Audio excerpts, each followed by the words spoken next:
It's a great day. You just got your medication. Well, now what? Some people don't know how to inject or what to do. So I'm going to do a video to show you all that. And if you've done this before, it never hurts to go over good, proper injection technique. So first of all, I have my medication. Uh, I'm going to use my NAD because that's what I'm due for today, but it's the same thing with the GLP-1 medication. First thing you do is you check your medication, make sure it's clear, doesn't have any pieces, which this doesn't. I opened this up a couple of weeks ago. I do my NAD injection 3 times a week. Now, there's some talk that you should let it come to room temperature. For me, it really doesn't matter. Some people, they say it stings a little less. I've noticed that the NAD does sting a little bit. So sometimes I do let it sit out for a little bit, but it doesn't really matter. Some people also say if you inject it slower, it helps. I always inject slow because you never know what you're going to feel. And I have done the NAD a little bit faster, and it does sting a little bit. Nothing intolerable, but the truth of the matter is, it does sting a little bit. I always believe in just doing it the same way. That way I don't get confused. Now, there are several sites that you could use. The studies have showed it 2 inches around your belly button, back of your arms, and your thighs where you have fat. Some people say if you could pinch it, you could inject it there, but the studies aren't always, or the studies actually weren't done at any other sites but the ones that I just mentioned. So, first thing you want to do, make sure that your area is clean and clean your hands. I did that already. I wasn't going to waste your time by washing my hands in front of you. A nice long little wash. As a matter of fact, I just got out of the shower. So my hands are nice and clean. So with me, I have the syringe. Uh, Most of the syringes that you get, I don't know if you could see this, I'll bring it closer, are 100 units. Most of them range between 29 gauge and 31 gauge. Now, with needles, the larger the number, the smaller the needle is. The company where you get it from usually does send you syringes. They usually send you enough, but sometimes they use a little bit cheaper one.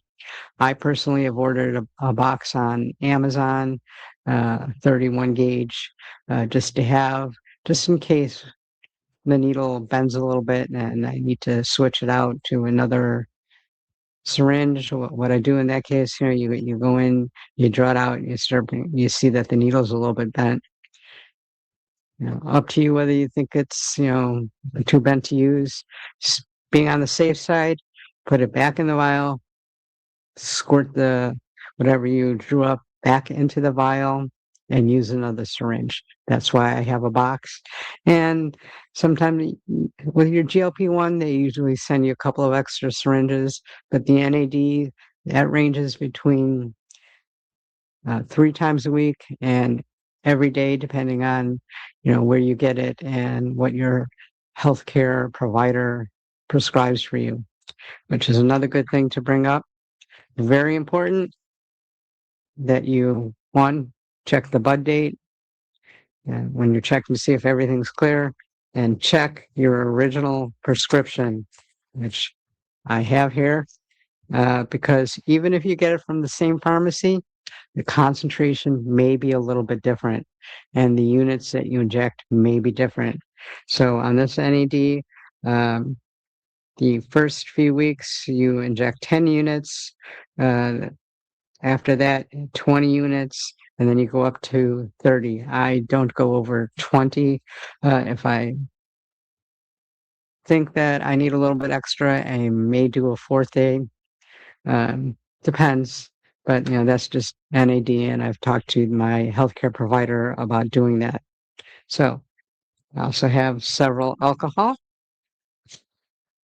So I am going to take an alcohol swab to my vial. I might have to move this microphone a little bit out of the way. Sorry. There we go. And you don't just tap it. You give it a good wipe. Be generous. So it's an alcohol wipe. They sent it to you. Doesn't cost you anything. And if you need more alcohol wipes, they're very cheap. You can get them in any drugstore. Then you take the syringe. Excuse me. There are two sides, the plunger side and the needle side.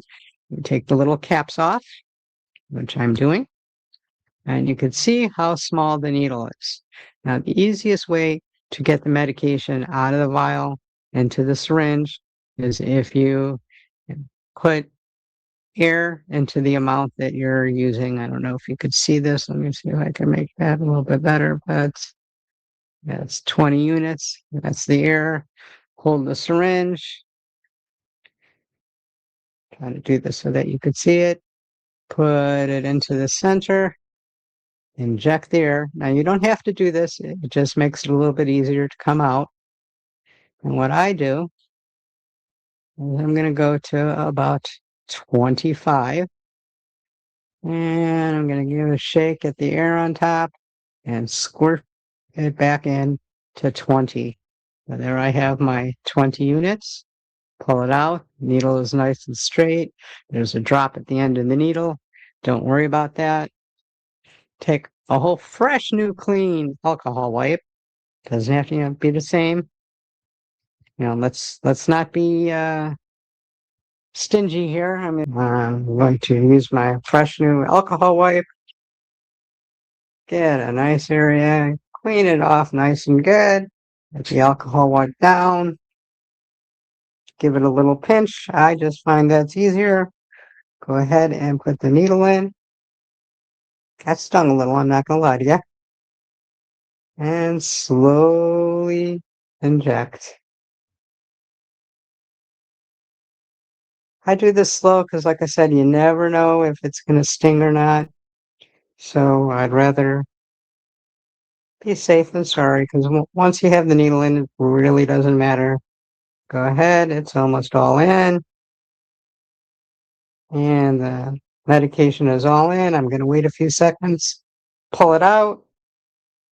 It's okay if there's a drop of blood there. Mine does not, but it's okay if it does. Just wipe it off and then make sure that you dispose of your syringe properly. I have a little container in the other room, and I will use that. I'm going to just put this down so I can finish this. I usually save the caps. I don't know what I just did with the cap, but technically you're not supposed to recap the medications, the needles rather. I do sometimes because, God forbid, which I've never done, I stuck myself. At least it's my injection, my own germs and so forth. So pretty much I'll dispose of this, put this back in its container, a little Ziploc, make sure that I have the instructions with me.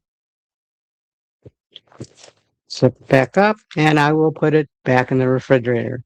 And same thing for GLP-1, same technique. I tend to use my stomach more because it really hurt my leg, and I find it a little difficult for me to maneuver in the arm. I know there's the trick of putting your arm on a chair and going sideways. For me, it hurt. So I try to stay around my stomach. And that's how you inject.